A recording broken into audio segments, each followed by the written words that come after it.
Previously on Coffee with Kenobi.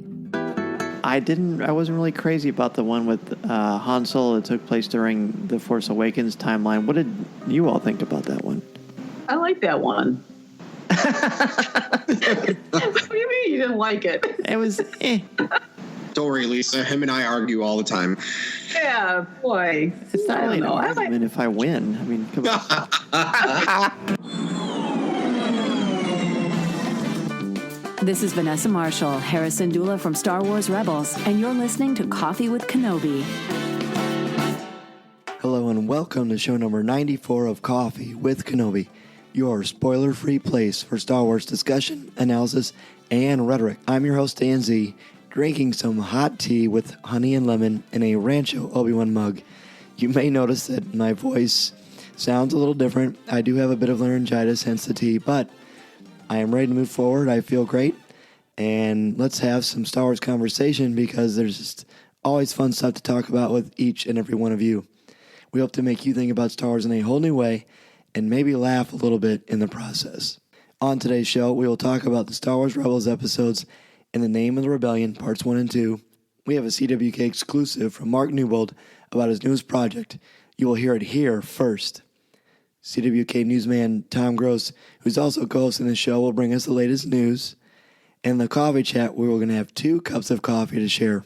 The first is part 1 of my conversation with Mark Pavia, horror filmmaker, and the second is a continuation of our CWK Book Study on Leia, Princess of Alderaan, with chapters 23 to 29. So I hope you'll bear with my voice, pull up a chair, grab your favorite coffee mug, and let's have some Coffee with Kenobi.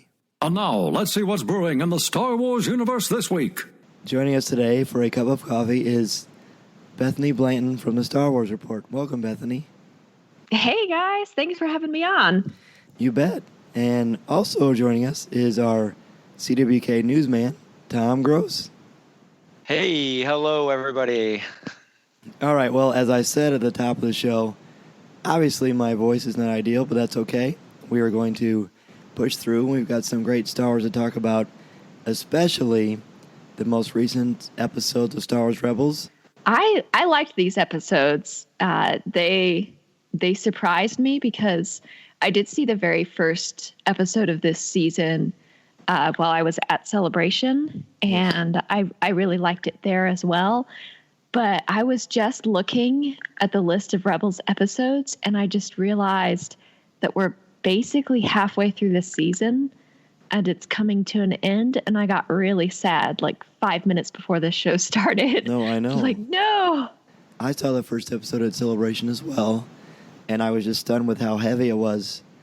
And like you said, we're already halfway through, but in this one we have the return of Saw, and I'm curious to see what you both think about Saw, both as a character and in this arc. Watching this episode it was really neat to see Saw back again. The thing that I think this story is really bringing out, and Dan, I talked to you before about I watch Rebels with my 10-year-old daughter Kaylee, who's been on the show for Star Wars Reads Day, and one thing that we really focused on in our conversation was about Saw and the levels of good, and where does Saw Gerrera land in the story of good. And I thought this episode really brought that out. And, and he challenges Ezra and Sabine with that. And I think it's interesting that he chooses, 2 of the youngest members of the crew to pull aside and bring along on his mission. And so I thought that was an interesting way to make that happen and make us all as viewers consider those, what is good, what is too far. Really like his line where he says, "I've lost everything." And when you lose everything, you have clarity.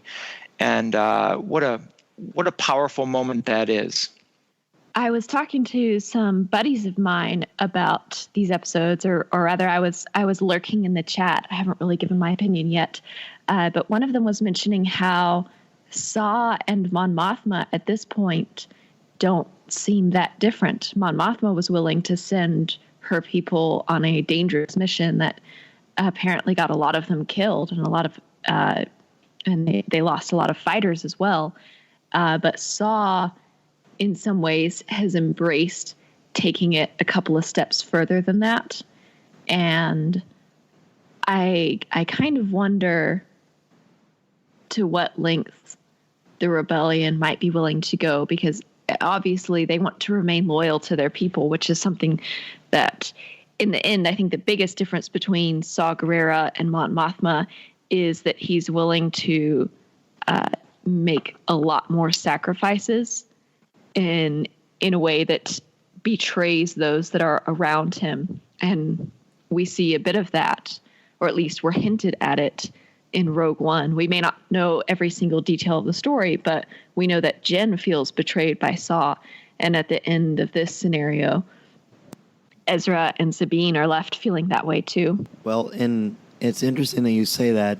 To me, the thing that stands out and clearly separates the two is the only time we ever see Mon Mothma not only raise her voice, but she's angry, and we've never really seen it like that at all, really. And she says, I don't know the exact lines off the top of my head, but she basically says, "You are killing innocent people." And that, I think, is a gigantic dividing line where Mon Mothma will not do that. Yes, there's some people that lost their lives in sacrifice, but they are also a part willingly of a rebellion, and they know what's at stake. Innocents, women, children, farmers, people who are not interested in having weapons, they're the ones that Saw will destroy for his own end, and it's scary. Yeah, I think it's really interesting, Bethany, what you had said, and brought out that clear distinction of sacrifice between the two factions. Will you? Saw, or rather, Mon Mothma willing to sacrifice her own, and Dan, as you mentioned, her own that are willing participants in the rebellion. And Saw Gerrera sacrifices in a different sort of way, and that is whatever it takes to win, which could include his own imperial forces as well as the innocents. So, interesting distinction that I think was in my head. It just hadn't come out yet. Well, I may have, now that I'm thinking back to what Mon Mothma was saying, I may have misunderstood, because I thought that she was saying more like collateral damage.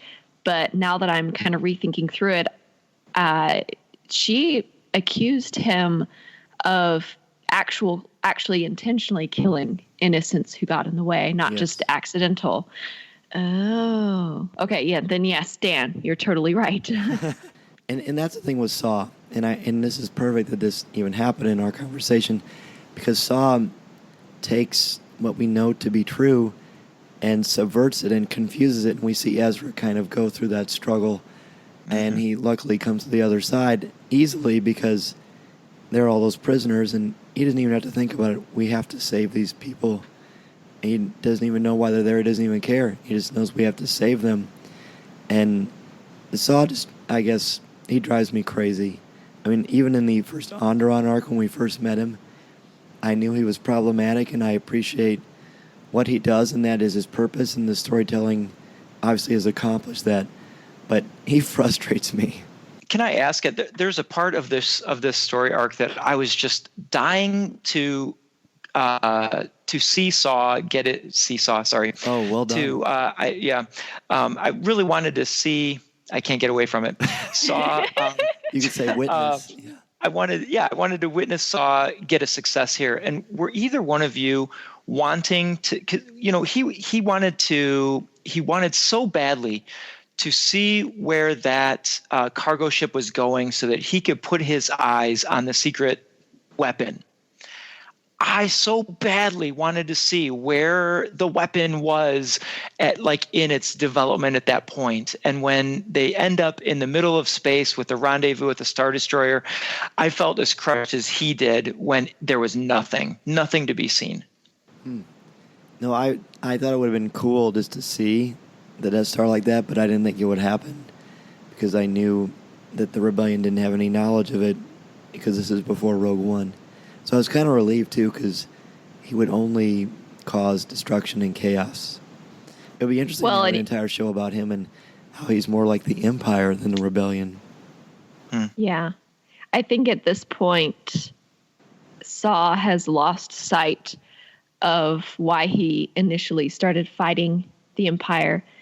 And because of the loss that he speaks of, he is driven by grief and rage and revenge. And because of that, I mean, he may not stoop as low as some Imperials, but he has definitely stooped very low. And at this point, it's a at all costs war for him.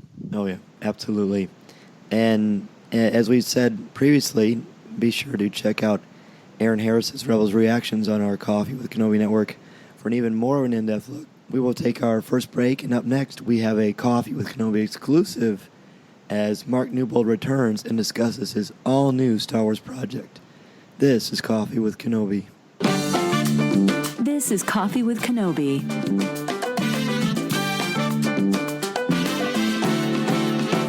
I want to give a very special shout out to our CWK Patreon contributors, including Tyler Wiggins, Ben Elkington, Terry Lee, Dennis Keithley, Aaron Harris, Angela Souse, Mediocre Jedi, Christian Dale, Christo Hading, Jason Hall, Brian McKinney, Jim Capron, Connie Shee, Mike Audette, Adam Leonard, Jared Cantor, BJ Smith, Eric Struthers, Nick Deco, and Mark Suter. As you know, our Patreon page helps us to pay for equipment, distributing the show to all the podcast catchers, and all the other things that go into the world of podcasting and bringing Coffee with Kenobi to you.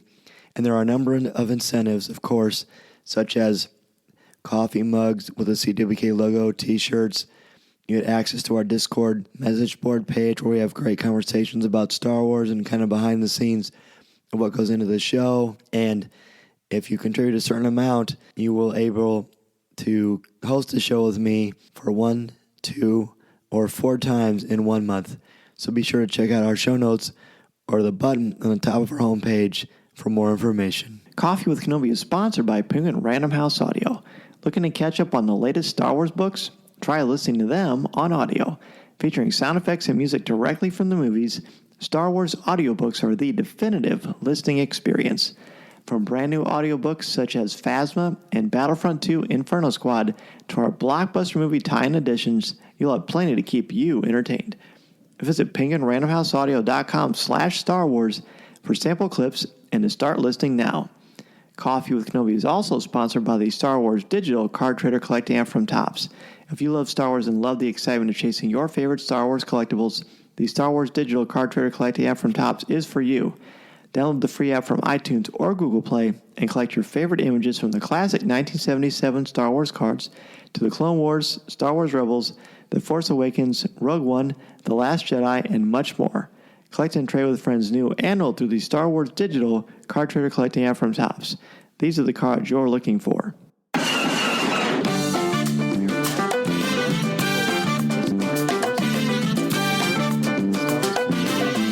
one of the major cogs in this Star Wars fan machine. And Mark, you have some really, really big news for us.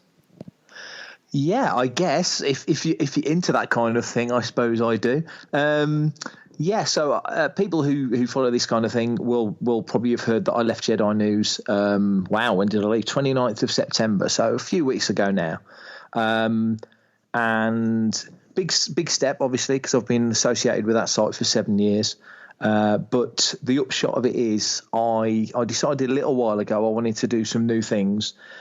Not because I wasn't... not because I wasn't enjoying what I was doing at Jedi News, but after 7 years, things, you sometimes need to change things up a little bit, and that's kind of how I felt. So I did my big dramatic goodbye, everybody, I'm moving on, which I think some people thought I was stepping away completely from Star Wars and fandom, which couldn't be further from the truth, as it turns out. Yeah. I'm sure some people would have been glad to see the back of me, but it's not going to happen.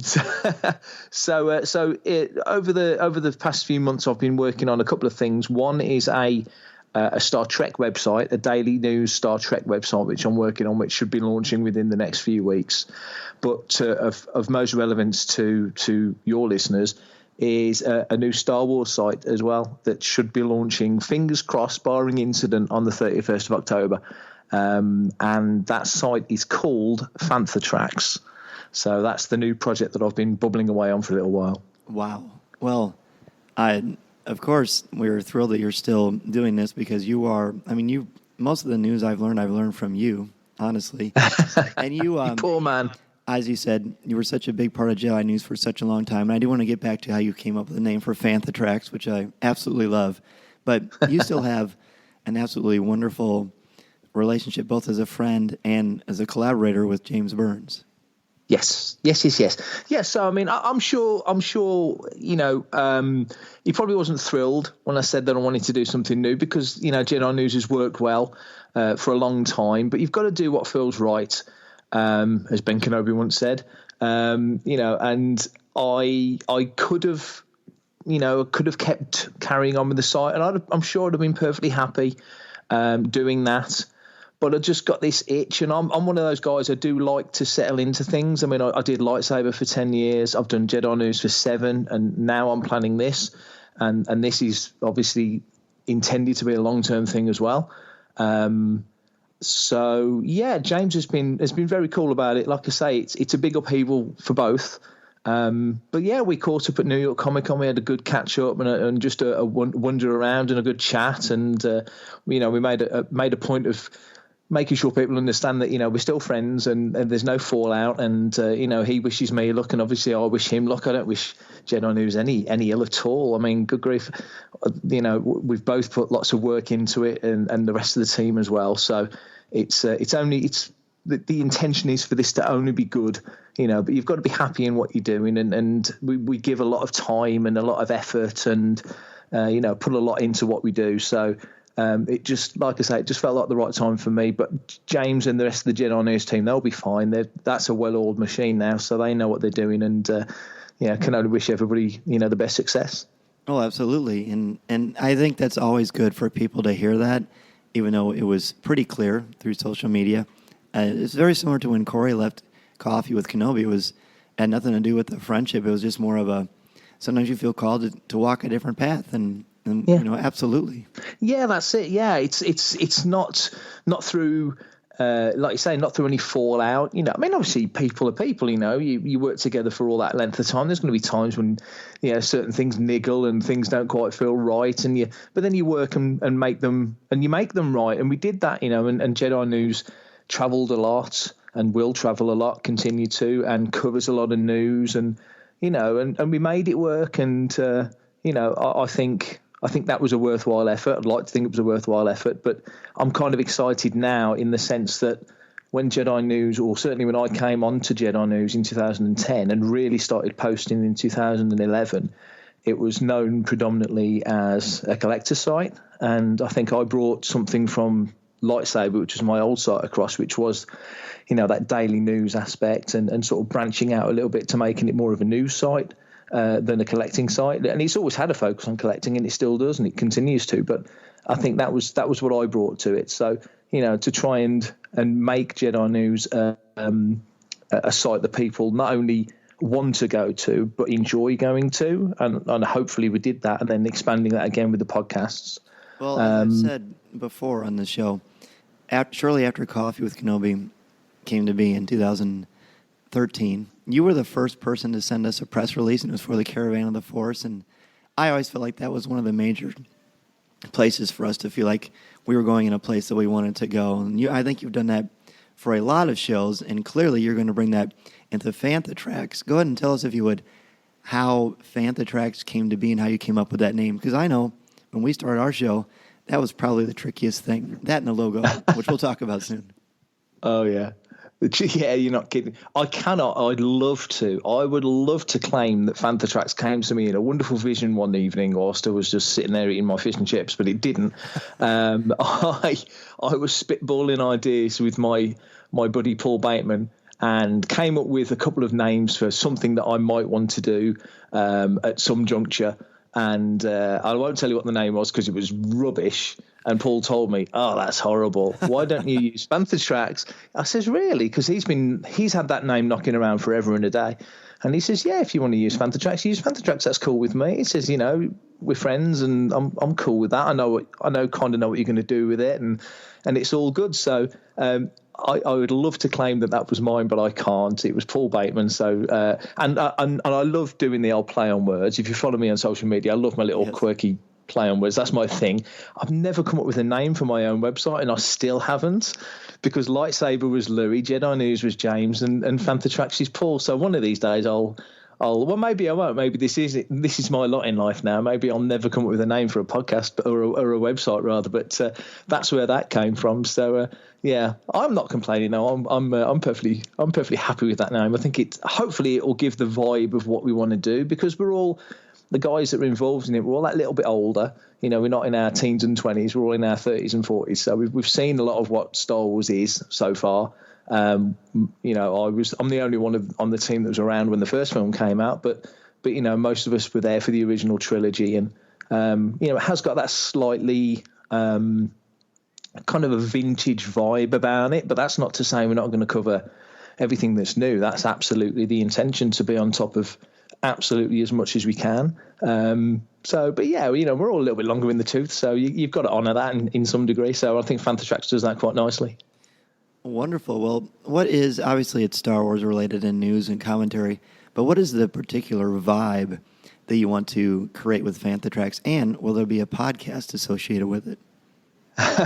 Yes, there will. Wonderful. The vibe you want to go for is, I mean, something when we were just chucking ideas around, you know, I think I just said it in half jest, you know, we put the fan in Fantatrax sort of thing. It's a riff on Banthatrax, and Banthatrax being the old fan club magazine, which was so wonderful in the sense that when I was a kid and I read that magazine, I really felt like I was reading something that somebody at Lucasfilm had bashed out on a typewriter. You know, it made me feel like I got the inside track on things. And not that Fantatrax will give us any more of an inside track than any other site out there, but we do certainly want people to feel like when they visit and when the site launches that, you know, they're part of it. So we do want as much sort of interaction and inclusivity as possible. So one of the things that we're doing that we didn't do before was that we're having people can post on articles directly, whereas at the moment, or say at the moment, I'm talking for Jedi News, but on Jedi News you would go to the Facebook page and comment on the Facebook page, but we have got it set so people can comment actually on the articles on the site. So, you know, hopefully that will bring people in just to get talking, really. We just want to make it a conversation place, you know, that sort of water cooler vibe where people can just throw ideas around, and no idea is a bad idea and no hypothesis is a bad one. Everything's on the table. You know, you can talk about these things and chew it over, because I think, and I've thought about this lately a lot, I think that one of the lifebloods, and there's many, but one of the lifebloods of Star Wars is the fact that it does make you question things, and it does make you hypothesize and wonder all the what ifs. You know, we're 50 days away from The Last Jedi, or we are in the UK. We've got to get it a day ahead of you guys. But you know, it's one of those things where we still really don't know the story and we don't know the details. So we're still at that spitballing point where, well, what if this happens? What if Luke does go dark? What if Rey does do this? What if Kylo does that? And I love that time period before the film comes out when everybody's what if. And I think it's that what if that sustains Star Wars to a huge degree, really. And we want Fantatrax to be a place where people can come and chew these ideas over and have a bit of banter and not argue. We don't want people arguing, but you can disagree respectfully. And I don't think that, I think this. And, you know, that's the kind of thing we want. So we want to make it a talking shop. I guess that's probably a good way of putting it. Somewhere people can come and just talk about these things if they want to. Nobody has to, but if they want to, they can. Absolutely. And that sounds great. I mean, as you know, creating a unique voice for a podcast, especially a Star Wars podcast, when there are so many wonderful shows out there. So this sounds like an awesome spin. Can you give us sort of an idea about when we can expect to see the first podcast drop, and what is the name, if you are comfortable sharing that now? The podcasts won't be launching for a few weeks as it stands. We're still compiling stuff in the sense that when we did the Jedi News podcast, for example, you know, we had time because 1138 was already up and running over at Rebel Force Radio, and then we kind of struck out on our own. So we'd already got audio and inserts and such for 1138. James was already doing Collector's Cast over there, so we had the audio, and that had sort of built organically over time. You know, when you're out at conventions and Gwendolyn Christie says, "Hi, Jedi News," or whatever, you can use that as a little insert or whatever you can use here, there, and everywhere. Well, we're not starting with that. We've got nothing. So we're building up our sort of our soundboard, if you like. So we've got some music being done and intros being done and all that sort of stuff. I think at the moment, as it stands, depending, and we're being fairly fluid about it, but I would expect the first show to launch in, I think maybe early December. So we'll probably try and get the site up and running and smoothly operating throughout November. Let's see. I mean, we're hoping to do 4 shows. I will give you another exclusive. We're hoping that the first show will be called Making Tracks, which will be a interview stroke convention focused show. So it will see us, because we do get around a lot of the UK events, and obviously we get abroad as well. So we want to sort of bring event coverage, but also speak to guests who are at the shows, sort of have a feature interview in each episode. So that's the hope for that one. So that's called Making Tracks. We do have plans for other episodes as well. But we'll roll that one out when we get to it. We're not quite there yet. Nothing's coming over. I think a few people had heard that we were taking podcasts from Jedi News. Couldn't be further from the truth. We're not doing that at all. Everything's completely unique and fresh. So but we're looking forward to it. It's going to be fun. But I think in the short term, get the website up and running first, and start rolling things out afterwards. Oh yes, and some listeners may not be aware of this, or maybe have considered it, but so much goes into making it the well-oiled machine that it eventually becomes.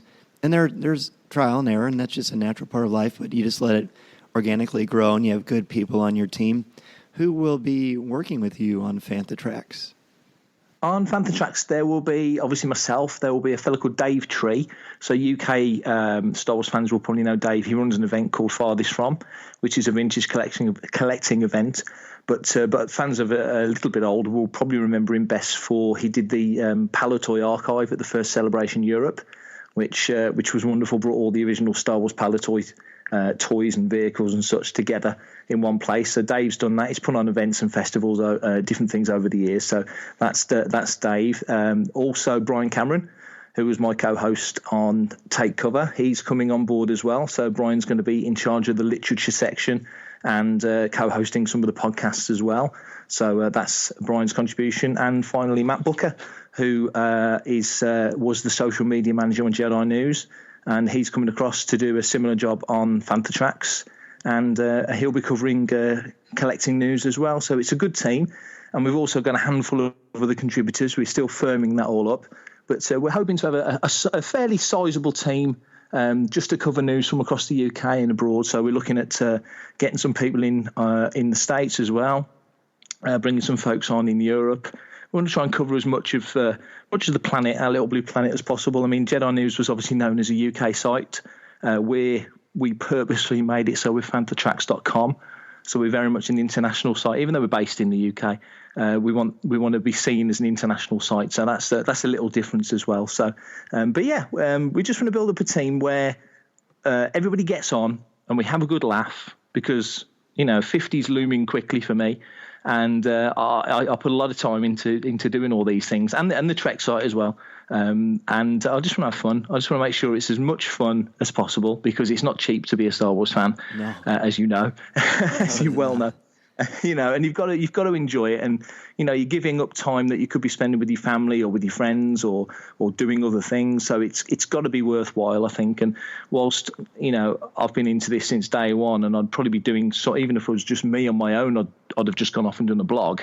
But doing it with people that you like and people that you get on with, and all willing to get out there and work, and we all want to meet new people and have good new experiences, go to different events and do different things. That's really lit a fire under me now. So I'm kind of more than anxious to get started, and really keen to just get out there and see what we can do. Well, I think it's inspirational. I mean, again, everything that goes into this, and you're just fearless. And that's one of the things I've always admired about you. And you're also very open and welcoming to the community, which obviously Fantha Tracks will be. But I'm also excited to see what your logo is going to look like. Well, as we speak, so am I. I've seen a rough. As we speak, yes. So I've seen a rough. The rough is fantastic. So I will make sure that when this episode goes out, that you have the artwork, so you can post it to accompany the website, to accompany this podcast. Sure. But it's again, it's Mr. Bateman, so he's been noodling around as he does, and coming up with various ideas. But we've come up with a character. We haven't got a name for him yet. So he's a little fella with the head of a bantha, he's a Fantha, but we want to give him a name. So if you remember the old Bantha Tracks magazine back in the day, it was just the official Star Wars fan club. And then somebody had the bright idea of, well, why don't we open this to the readers and give the magazine a name? And then the name Bantha Tracks came from that little sort of small competition, and has been part of Star Wars fandom and Star Wars history ever since. So we're thinking of doing a similar thing, but in the sense of opening the name, the naming of this character up to readers who can, just come up with some cool little gimmicky name for our mascot. Really, is basically a mascot. So we'll be launching that fairly soon, and hopefully we'll land on something really cool. But so it's just a little bit different. Like I say, I mean, the Jedi News logo is so well known amongst fandom now, you can't really miss it. The colours look great. It's a great looking logo. Adam Lamping, that was there at Jedi News when I first started, designed it and did a great job.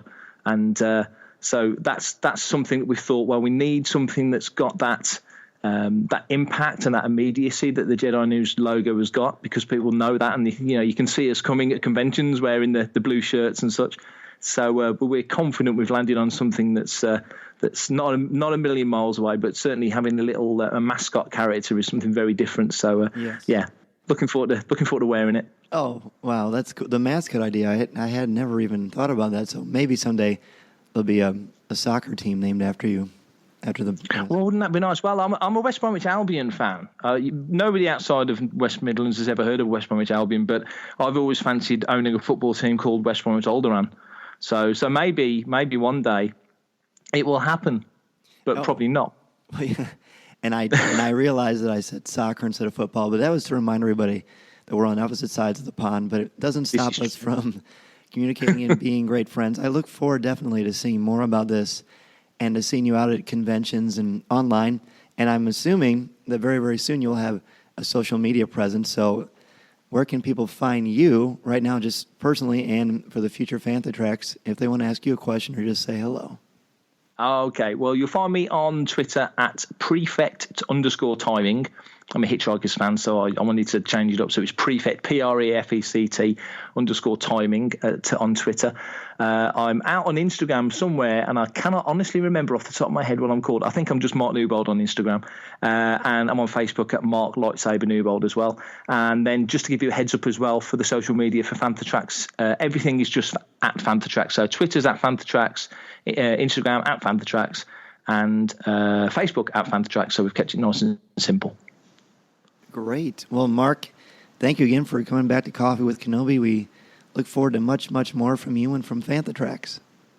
Thank you very much. Always a pleasure to come and chat. Mark Newbold, everybody. When we come back, Tom has news. This is Coffee with Kenobi. This is Vanessa Marshall, and you're listening to Coffee with Kenobi.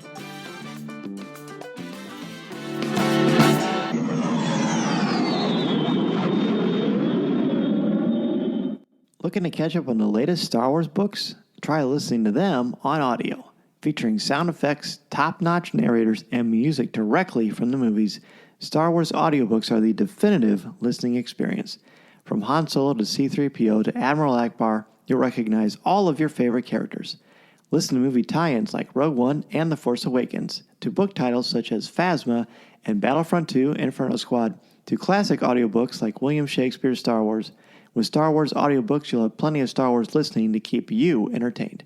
Visit penguinrandomhouseaudio.com/Star Wars for sample clips and to start listening now. The Star Wars digital card trader collecting app features incredible images from many aspects of the saga, including the original trilogy, the prequels, the Clone Wars, Rebels, The Force Awakens, and Rogue One. It's the quality you have come to expect from Topps.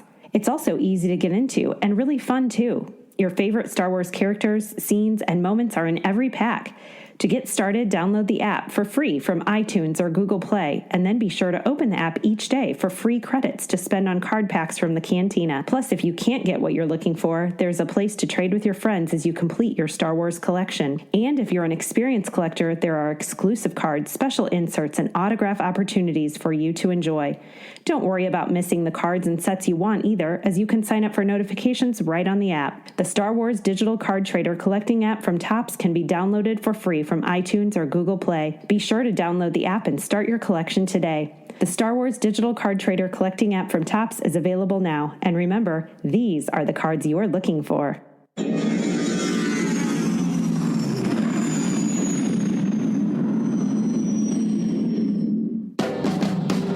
right, we are back, and first Tom is going to do the news. He's going to take off the co-host hat for a moment and take it away, buddy. All right, U.S. hobby game giant Fantasy Flight Games and French-based video game and board game company Asmodee announced the creation of Fantasy Flight Interactive. The new group will focus on creating fresh new digital experiences based on Fantasy Flight Games brands.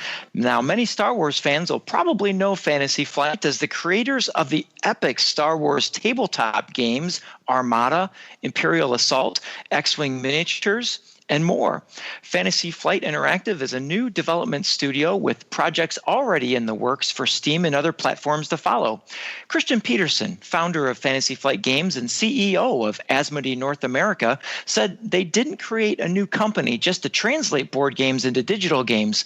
They're focused on the bigger picture of the experience fans can have on new platforms. Fantasy Flight Interactive is based in Madison, Wisconsin, and will be led by 25-year video game veteran Tim Gerritsen, who worked on video games like BioShock Infinite, Prey, and Rune. The question I want to know is, how will Fantasy Flight's Star Wars license play into this new venture, and what type of strategy games will they bring to the video game world? Bethany, are you much of a gamer? I am not, so I would not be the best person to talk to about this, to be honest. Well, fortunately, Tom is, and I think this new story is near and dear to your heart because of your other passion, which is gaming. Oh, it most certainly is. As I sit here just inches away, my shoulder is just off of my copy of Imperial Assault and my my Ghost X-Wing miniatures and the Falcon miniature. I love this. I am so excited to see if they are able to. Now, I think it's interesting and notable that they say that this is not just a way to translate these board games into digital games, that this is going to be something even bigger. And so every Fantasy Flight game I've played, whether it's a Star Wars or otherwise, are so intricate and so engrossing when it comes to like gameplay that I can't wait to see what this is going to look like in video format. And it doesn't specify in the press release that I put on the Coffee With Kenobi Twitter page, or Twitter feed rather, they don't design or they don't tell exactly what digital format they're talking about. So is this like PC gaming? Is this mobile gaming? Is this console gaming? I don't know. And so I really look forward to seeing what a Fantasy Flight looks like on this video game format. And how will they translate the card game Destiny to this too? Right, and I think that's based on some of the reports that I saw. A lot of the media outlet that were reporting on this were using that game Destiny as their image and kind of talking point. So I don't know. Fantasy Flight Interactive, they haven't made any announcement of specific future projects. But one thing they do have is they've got their Fantasy Flight Interactive website up. So be sure to stay tuned on this one. Moving on to another story from Star Wars, PPW Toys has available on their website for pre-order 5 different sets, each sold separately, of Star Wars plastic nesting dolls. Now, for those of you trying to imagine what nesting dolls are, they start with one large hollow doll that opens to reveal another slightly smaller doll that then opens to reveal an even slightly smaller doll, and so on till you have a teeny tiny one. Now, I'm familiar with these because my grandmother brought a set of nesting dolls home from Russia back in the 1970s for me to play with. And they're, I will say, as a kid and even as an adult showing it to my own kids, they're quite engaging and fascinating even today. The 5 Star Wars sets, nesting doll sets, are Jedi and Droids, the Rebellion, the Empire, the Last Jedi, the Resistance, and the Last Jedi, of course, the First Order. So let me give you a rundown of one of the sets so you get an idea of what this might look like. Take a BB-E9, that fits into a First Order Stormtrooper, that fits into a Praetorian Guard, which fits into a Captain Phasma, which fits into a Kylo Ren. Got a picture of that? We'll see. And this is why we have you on, for the hard-hitting news that we must know. Oh my Exactly. gosh. This is so cute. Isn't Like I just pulled up pictures of them and I really want them. Man, this is becoming one of those gonna hurt your wallet segments because guys, these are so cute. I love the Rebellion ones because the littlest one is an Ewok and it's adorable. They are very cute. I definitely agree with that. And isn't this design, this toy, doesn't it come originally from Russia? Am I right about that? Yes. That's what I thought. Yeah. This is this was something that people used to design, like craftsmen would spend months and months and months creating Russian nesting dolls, like very beautiful gold inlaid ones for the Russian tsars and their families. And then if their designs weren't liked, bad things happened to them. So Wow. I didn't know that. And of course, this is more evidence that the Force is working, because I had no idea, Bethany, that you even knew that and that we would even have this new story. So look at that synergy. That's a great Star background. Wars community at its finest. bring in the Russian history. That's what right. you can count on me for. That's right. That is fantastic. Yeah, these are so cool. These sets are going to retail at $16.99, and according to the PPW website, while now they are taking pre-orders, the pre-orders will ship on November 15th. Well, and finally, Halloween is upon us, Charlie Brown, and if you are looking... Good grief. If you are looking forward to some awesome Star Wars costumes, be sure you stay out of the pumpkin patch and then make a road trip to Parma, Ohio, but not for the costumes or the Great Pumpkin, but for the two-story AT-AT Halloween Yard display. According to an article from the Associated Press on the U.S. News and World Report, Nick Meyer built this 1,000-pound replica AT-AT out of wood, plastic barrels, and hard foam. He's been building this AT-AT with friends since last April, and he says he's not a Star Wars fanatic. I don't know how, but he likes building unique displays. As in the past, he's built a life-size pirate ship and the cabin from Friday the 13th. Have you seen pictures of this? I have, and I always admire when people can do things like this, because it's a talent that I can't even imagine possessing. I'm not that technically minded with being able to build, especially something to that scale. Like it blocks the view of his house. Like you can't see half of his house behind it. Wouldn't that be like an amazing treehouse idea? Like just make a fort. Oh, that would be so cool. You'd have all the kids in the neighborhood over all the time. Yeah. Oh, and Dan, you could take that Radio Flyer land speeder and and just ride that land speeder right up to the AT-AT treehouse. That'd be fantastic. One thing I liked about on the U.S. News and World Report site, where they have a little video of a local news broadcast, and one of the broadcasters was saying, "I don't know. I think if I were one of the neighbors, I'm not sure how I'd feel about this." Well, first of all, I would love it, but second of all, I would take this over the Friday the 13th cabin any day. Oh, yeah. Oh, yeah. No doubt about that. Mm-hmm. So much fun. So much fun. All right. Well, hey, thank you for those. And we're going to take a break. When we come back, Mark Pavia is going to talk Star Wars, horror films, and much more. We'll also continue our CWK book study on Leia, Princess of Alderaan. This is Coffee with Kenobi. This is Coffee with Kenobi.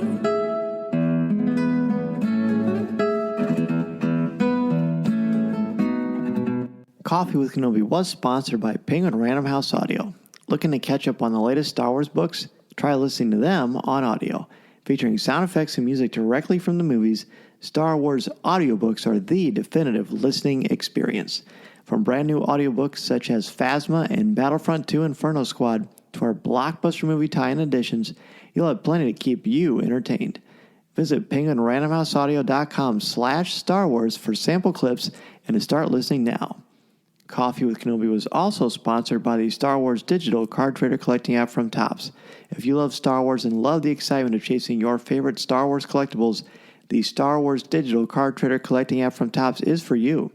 Download the free app from iTunes or Google Play and collect your favorite images from the classic 1977 Star Wars cards to the Clone Wars, Star Wars Rebels, The Force Awakens, Rogue One, and now The Last Jedi.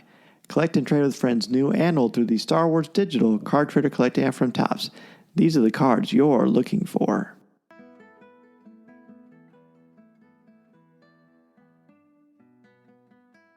We are back, and it is coffee chat time. This is going to be a great coffee chat. We have two sections of the program. The first one, we have the honor of speaking with Mark Pavia. Mark is a horror filmmaker and a great family friend. So welcome to Coffee with Kenobi. Thanks, Dan. You said coffee with Kenobi, but I'm having Cabernet with Kenobi. I'm having wine with Kenobi. That's good. Okay. That's a good move. So yes. You, as I said, you are a horror filmmaker. Yes, I am. How did you kind of get into the business? Well, I've been making movies my entire life. You know, and I made my first film when I was 8 years old, on Super 8. And I'm one of those guys, one of those movie brats. Oh, yeah. And everything I've always done has been horror movies. This is the very first thing I've ever done. My very first movie was a 2-minute version of like Dracula when I was 8. And I just kept love making, that book, by the way. Yeah, I just kept making movies on Super 8 and kind of just teaching myself and watching film to teach myself. And my passion for film just got bigger and bigger. I made movies through high school. I got a scholarship to Columbia College in Chicago. And that's where I made some student films that got me into the business. So let me explain that real quick. So when I was at Columbia, I actually made a 16 millimeter horror short. It was a zombie short called Drag, and which is about a woman dragging a dead body through a zombie-plagued world, right? As you do. So, yeah. Yes, exactly. And here's a really interesting aside. It was shot by, my DP on it was Mauro Fiore, who would actually go on to win the Academy Award for Avatar years and years later. Wow. Yeah, isn't that crazy? Amazing. Yeah, and the other short, because I said I shot 2 shorts in film school, like that got attention. Many shorts, but 2 that kind of got attention. The very first one I shot was a movie called Unexcused Absence, which was shot by Janusz Kaminski, who, of course, is Steven Spielberg's DP on all his movies today. So there you go. I had 2 Not too shabby DPs like in a row. So I made this movie called Drag, and I said it was a short, but in actuality it was 40 minutes in length. And the idea was to get some recognition for it, to try to break into the industry, because I had studied how other filmmakers had done this, and especially I'm a huge fan of Steven Spielberg, and he had, as you know, he had, and your listeners know, he got into the business with a short film of his own called Amblin. You know what I mean? So you study the greats and you do what they did, and you just kind of do your thing, and you kind of take their knowledge, mix it with your own, and hocus pocus, and right? THX 1138. And THX 1138. Exactly. So, which is a crazy short. Obviously, you've seen it. That's an amazing short. Yeah. But anyways, so I made this short, and when it was finished, it turned out really well. And I started making a long list of people I should send it to, and in Hollywood, but also in New York, and one of the producers and other filmmakers. And one of the producers I sent it to in New York City was Richard P. Rubenstein, who was George Romero's producer on all the great George Romero, Martin, Dawn of the Dead, Night Riders, Creep Show, Day of the Dead. So he's one of the great horror producers of all time who I had great admiration for. So I sent the movie to Richard Rubenstein. At the end of sending all these movies out, I kind of sat there and I said, you know what? I'm going to send it to Stephen King. Now, I didn't know Stephen King. I was just a huge fan of Stephen King. I had read all his books since I was a kid. So I kind of went into stalker mode, and I kind of figured out where he lived. We all know he's in Bangor, Maine, but I kind of saw some photographs, and I kind of did this and this in certain magazines, and I put some information together, and I wrote a letter. I shoved the VHS tape in an envelope and sent it to Bangor, Maine. Now, here's the interesting thing. The universe kind of lined up. You know how that happens, Dan? Like, it just when things are supposed to. The force was with you. The force was with me. Just happened. So I sent it to Rubenstein, and little did I know that Richard and Stephen were making a mini-series together. Remember in the 90s, all those Stephen King mini-series on like ABC and Stand and Langoliers, and you remember all that? Yes. So they were making one of these mini-series, and Richard came into the office one day and started talking about this short film he got, and Stephen started talking about a short film he got, and they realized they were talking about the exact same short film, which is My Movie Drag. And they're like, wow, that movie is amazing. They really loved the film. And Stephen King says, we should give Night Flyer to Pavia. Now, Night Flyer is one of Stephen King's short stories, one of his famous short stories about a vampire pilot, a vampire who flies an airplane in and out of desolate airfields, blah, blah, blah. Attacks his victims and flies away again, and sleeps in the belly hold of the plane. It's really creepy, great. It's awesome. I love it. Yeah, it's a great short story. And but they had it in development for many years. They didn't really know how to make this movie. They didn't really know how to tell this story. Stephen actually took a crack at the screenplay, but I think he was a little too close to it, and he didn't really know what to do. Some other writers took a shot, and Stephen's like, let's see if Pavia can do it. So Richard Rubenstein, 2 weeks later, calls me up and says, hi, it's Richard Rubenstein. I freak out. I'm in Chicago, right? And I'm like, oh, wow. Hi, Richard. And he's like, yeah, we really loved your short movie. And we want to bring you to New York to talk, to pitch us on how you would make this into a feature film. And I couldn't believe it. I just absolutely I was blown away. And I said, pitch? Like, I didn't even know what that meant. I was like, baseball term? Like, what does this mean? But he's like, yeah, just tell us how you're going to do it. I'm like, oh, got you. So 2 weeks later, they fly out, me and my writing partner at the time, Jack O'Donnell. And we fly out to New York. We go into the office. They pick us up at the airport in a limousine. Can you imagine? Like these two kids out of, outside of Chicago, suburbs of Chicago. Yeah, you had to be just through the moon. I mean, I can't even imagine. I was like, my jaw was on the floor of the car the entire time. You know what I mean?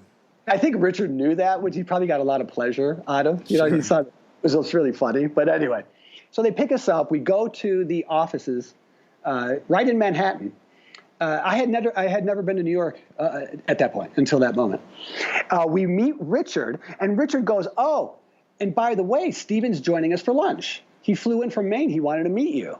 Wow. And I was like, okay. I was playing it off like, yeah, that's cool. Oh, cool. Yeah, no problem.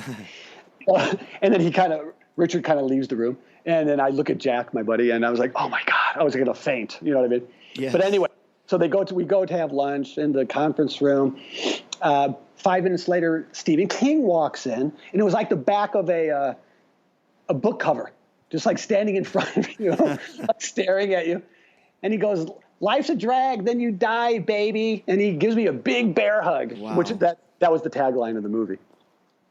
And he sits down. He's like, okay, Mark, I love that movie. Tell me how you want to do this. And for 45 minutes, I just talked about, I went through each scene, like how I would make this movie. And based on that meeting, they hired me on the spot. For Jack and I to co-write it and for me to direct the movie. And we wrote 6 drafts in 6 months. Stephen read every draft, gave us his notes. And we were shooting, a few months later, we were shooting in Wilmington, North Carolina with the late, great Miguel Ferrer, starred in the movie. And that's how I ended up making Stephen King's The Night Flyer. And the cool thing, as an aside, a few years later, because the movie, we finished the film, it turned out really well, it did well, and its reputation has grown over the years. And a few years after the release, Richard hired me again to write the sequel script. He wanted to do a sequel, which we ended up calling Night Flyer: Fear of Flying. And I wrote the original draft myself, and then Stephen, who had the okay on all these things, read it and really dug it and said, Mark, do you mind if I write on this with you? No, Stephen, you can write on this with me. That's fine. That's fine. Of course you can. Man, come on. So we actually ended up co-writing the sequel script together, which was really great. He would write some scenes, I would write some scenes, and we rewrite each other. And am I right that you were the only person to ever co-write with him? I think at the time, I think at the time, I'm not sure if he's ever co-written another movie script. Obviously he's done novels, but I'm not sure he's ever done a movie script other than Night Flyer 2, which, has never been made. But it's still out there, but it was never produced. Wow. Yeah, it was phenomenal. I mean, that's phenomenal. Yeah, that's how I got in. That may be one of the most amazing stories we've ever had on the show. You know what's weird is like when you're in the middle of it and you're young and you're right after film school, you don't realize what that story means. Now, being in the industry for a few years now I recognize how crazy of a Cinderella story that is. Yeah. Yeah. But at the time, I was like, oh, cool. But I just didn't understand how momentous that was. Sure. A momentous moment, you know what I mean, in my life. Oh, yeah. Well, it's those first steps into a larger world, right? Which brings us, of course, to Star Wars. And you were a lifelong Star Wars fan. To kind of tell me about that.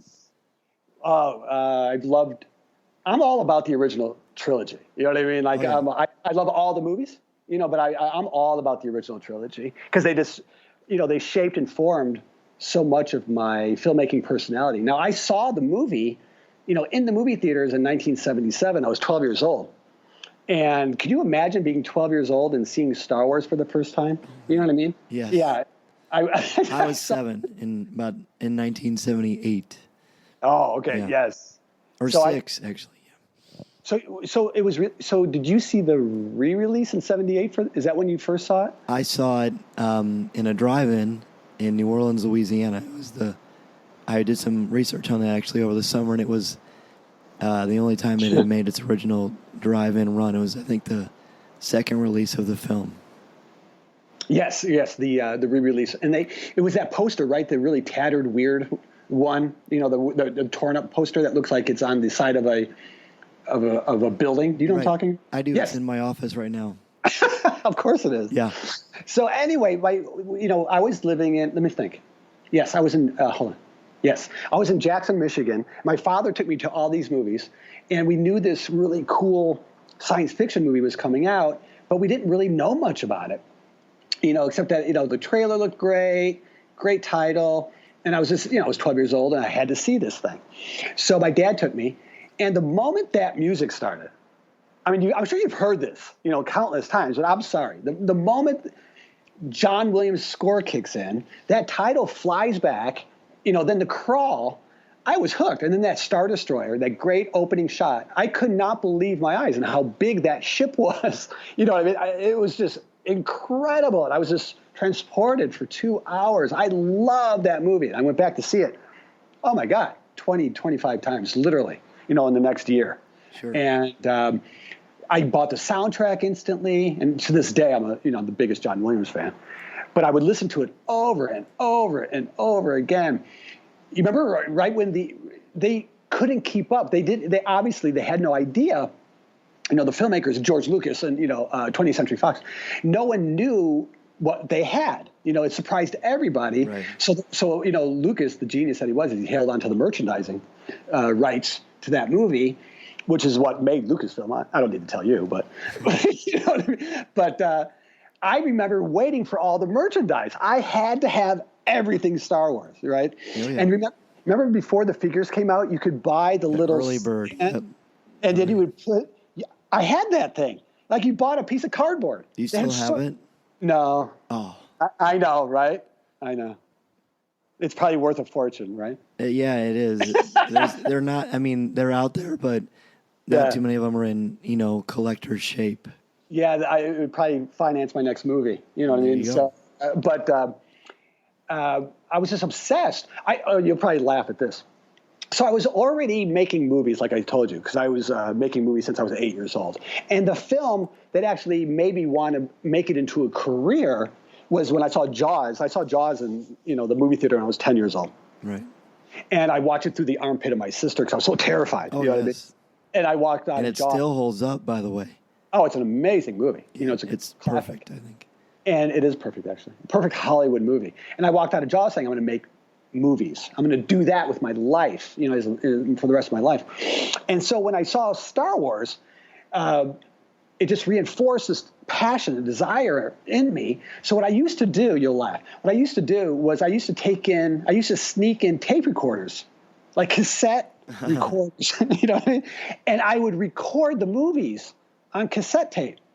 You know, so I would sneak in and I would lean down in my chair. Star Wars would be good. So I'd push play and record. And then I would just like record it. And then I'd be desperately looking because I kind of had it timed. Like, you know, what was it? 30-minute sides back in that day? It was a 30-minute? That sounds right, yeah. Yeah. And then I would flip the tape over. And I was just fumbling with this huge recorder. You know, but I would tape the movie. And then I would go home and I would just listen to the film. And that's how I would study screenwriting, right? You know, and actors delivering their lines and music and sound effects and mixing, and I would just over and over. So I was obsessed with Star Wars, and that goes for the two sequels. You know, like 3 years apart. You know, in 80 and 83. Right. Well, Empire Strikes Back and then Jedi. Well, you mentioned George Lucas briefly, and you know, of course, with the prequels and things of that nature, sometimes. People over the years have given him a bad rap, but I've always thought that was unwarranted. Yes. Tell us why George Lucas is important to cinema. Are you kidding? Because he changed the world. You know what I mean? Yeah. That is why. I mean, he's a genius, and you can't deny that. You know, here's a guy who actually just wanted to make a really great kids film. And that's what Star Wars was. And that's why it works so well, because it's so simple.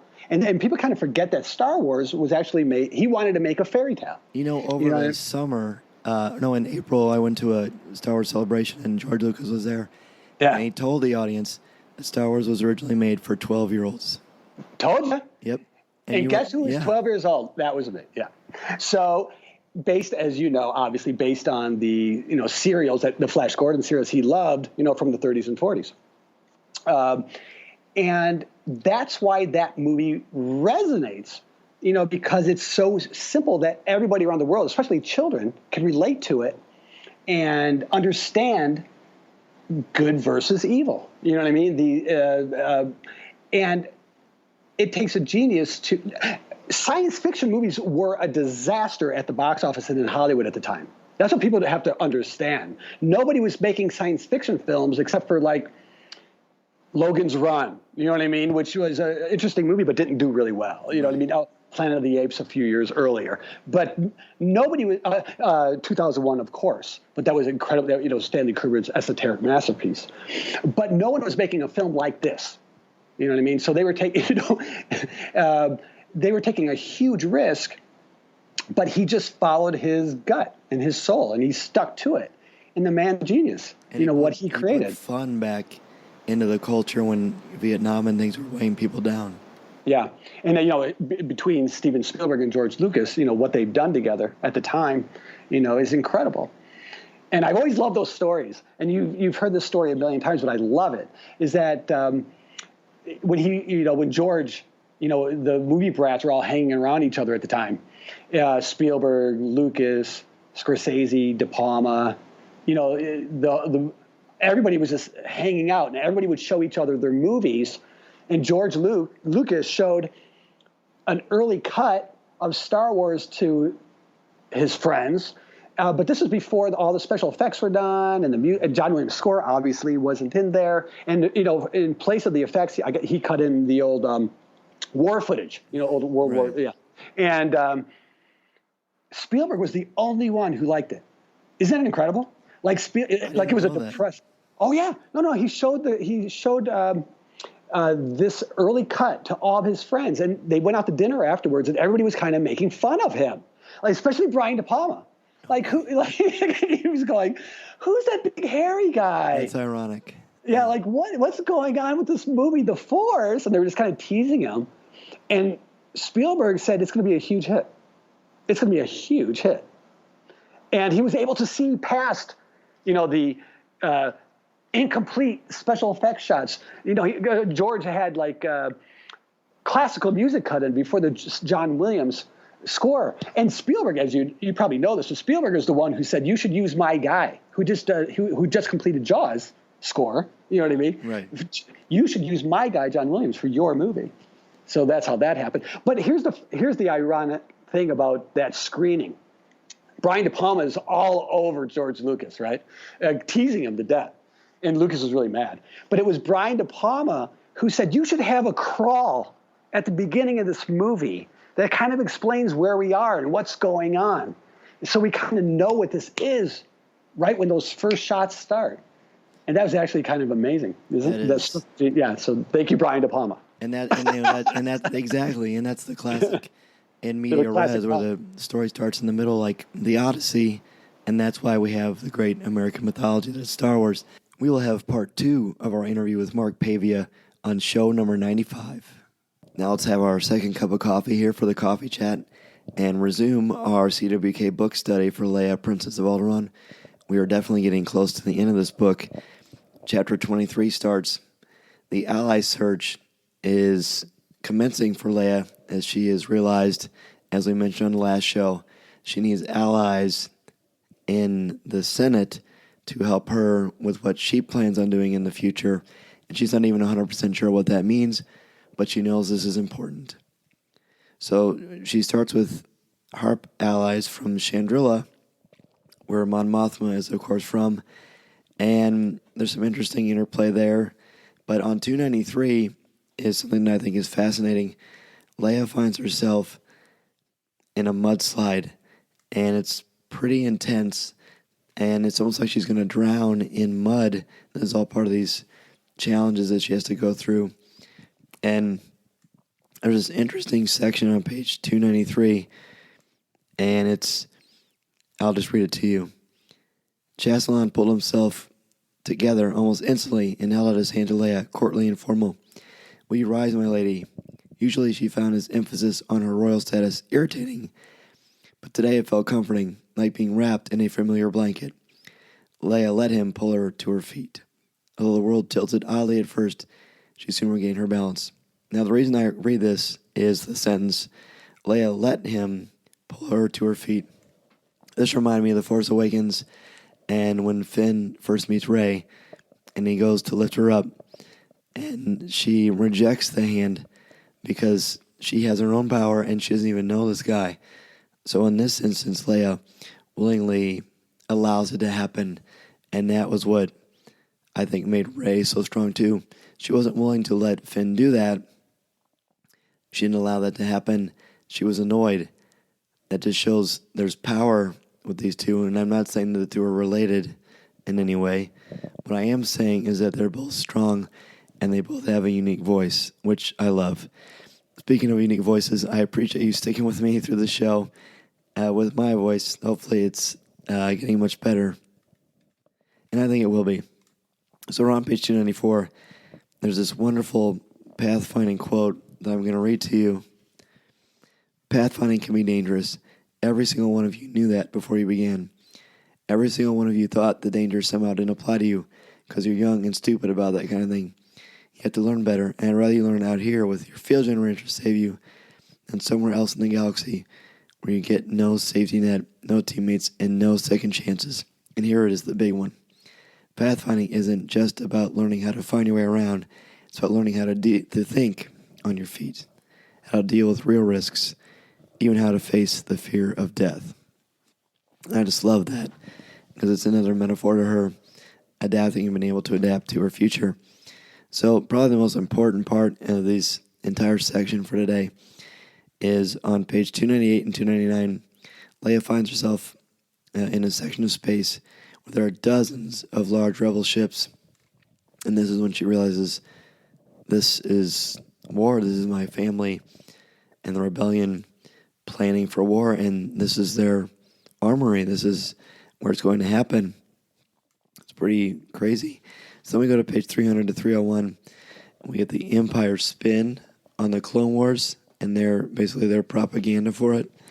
And I want to read it exactly how it's put. And here's what it says. Count Dooku of Sereno led the Separatist faction away from the faltering Republic. Although he acted out of craven ambition, with disregard for the billions of lives that would be lost, Dooku was correct about one thing. The Republic had indeed become rotten at its core, no longer governed by law, order, and discipline. Had the Senate chosen a different chancellor after the disposition of the weak, ineffectual Valorum, galactic order itself might have fallen apart, but the times we live through create the heroes we need. And I love, again, how this mirrors real history, but the Empire's spin on things and the propaganda that they propagate. So, page 306 and 307 is a wonderfully tense scene where Tarkin suddenly shows up on Alderaan and he crashes this dinner party, and we know through this book that dinner parties are how they're trying to plan and make, a course for what they want to do with the rebellion, how they want to face the Empire. And he crashes it, and they're afraid that he suspects something, and to circumvent this, Mon Mothma and Bail and Breha create this play, really, where they allude to the fact that Bail is having an affair with Mon Mothma, which is obviously not true, but it's so realistic that Leia's crying, and Tarkin says this is inappropriate, and he leaves clearly annoyed, and that was their plan all along. But it really shook Leia to the core, and just shows, again, how in advance and what kind of things they're preparing for, because they want to be ready for anything, because this is too fragile for anything to mess it up. On 312 to 313, Mon Mothma defends Leia. Being in the know, it's a very, very powerful scene I urge you to look at. And at the end of chapter 25, Leia and Amilyn decide to stow away. Mon Mothma discovers them, and she's not really happy. But the big thing here is that she realizes that Wymi Lens may be a double agent, and that makes her worried about what the Emperor might already know. So again, the tension, the suspense is building because everything is so fragile. So they're really worried. Now, Breha wants to take Leia into the fold, like fully into this rebellion. But Bail does not, and he's vehemently opposed. He really gets angry at Breha, apparently more so than maybe he ever has. And she says, please keep all these things secret now from your father. Again, there's a little bit of tension within the family, but they are for good reasons. And it shows how she has won her mother over her, and really how they've just kind of found a way to embrace the role that both of them have in this craziness. Now, on 340 to 341, Leia is encouraged to go to a formal ball for the Royal Academy, and there's this huge scene with her and the romance that is building with her, and I'm sure many people will love that, so feel free to check that out. Now, on page 345, there's this wonderful quote about opposites. I'm going to read that to you real quickly. It says, and this is Leia and Amilyn are having a conversation about dress. And Amilyn says, I want to be the precise opposite of Gatalenta. And it says, Leia shook her head. Don't do that. If you're only trying to be the opposite of a thing, you're still letting that thing define you. I never thought of it that way. The insight was new to Leia too, but she recognized the truth in it. Dress how you really want to dress. Be who you want to be. Not whatever they are in Galantia or wherever they aren't. Again, I'm a broken record at this point, but that's because Claudia Gray is skillfully showing us Leia's evolution as a leader, as a personality, as really someone who can empathize with people, and she's not afraid to speak her mind, but there's wisdom in her youth. Sometimes when we speak our minds, especially when we are younger, it's not always the best, smartest thing to say, but Leia has a knack for this. And the only other thing I really want to put out at the end is that Tarkin calls Leia into his office, which really shakes her to the core, but she shakes his hand and tries to present herself as fragile and sort of awestruck by him, all the while cringing on the inside. But the way he starts talking, it makes her concerned that he knows about this shipyard of all these rebel ships that their family is, putting together. And so she runs and warns Mon Mothma about it too, who's also really afraid. But at the end, Mon Mothma looks at Leia and says, "May the Force be with you." Claudia Gray tells us these are the only words that mattered. Very, very interesting, and we're getting so close to the end of this. In fact, for our next show, what we're going to be looking at is the end of the book.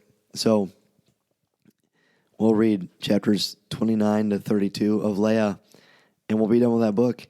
And then we're also going to read chapters 1 through 4 of Phasma for the next time. So we definitely have our work cut out for us, but it's been a fantastic ride so far, and I cannot wait to see what happens with the end of this book. Listening to Coffee with Kenobi, you are the podcast you're looking for. This is...